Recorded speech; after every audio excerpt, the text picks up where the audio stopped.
Back in late 2021, my husband Craig, M46, and I, F44, welcomed our fourth child into the world. As a result, we needed to upgrade one of our cars to something larger.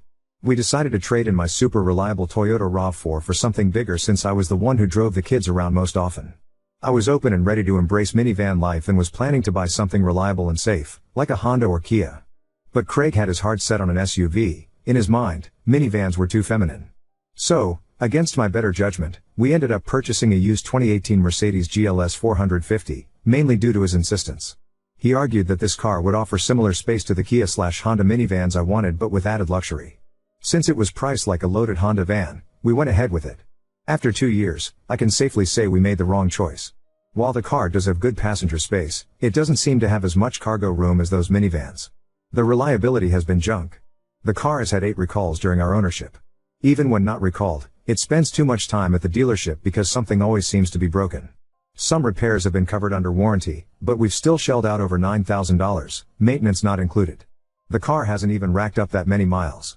Below are just some of the annoyances. Since the car's problems have stepped up in the past few weeks, I'm beyond fed up. I don't feel safe driving it around with my kids and I've even started getting nightmares about it stranding us in the middle of nowhere. Craig always downplays this and claims that it's normal for the car to have some issues. Making things worse somehow, Craig's sedan has started developing issues lately.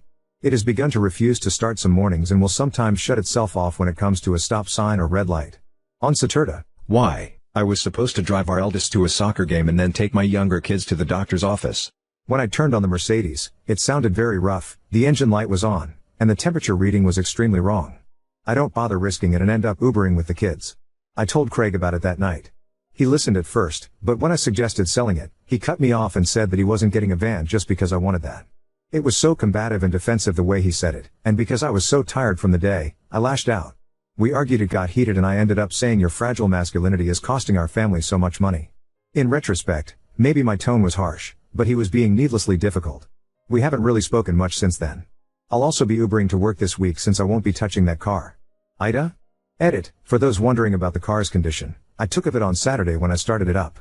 The engine light is on and it was saying the temperature was minus 12 degrees Fahrenheit when it was really something like 60 degrees Fahrenheit. Context, for those wondering, this isn't the first instance of his masculinity being threatened by something minor. He also refuses lip balm and purple dress shirts among other things.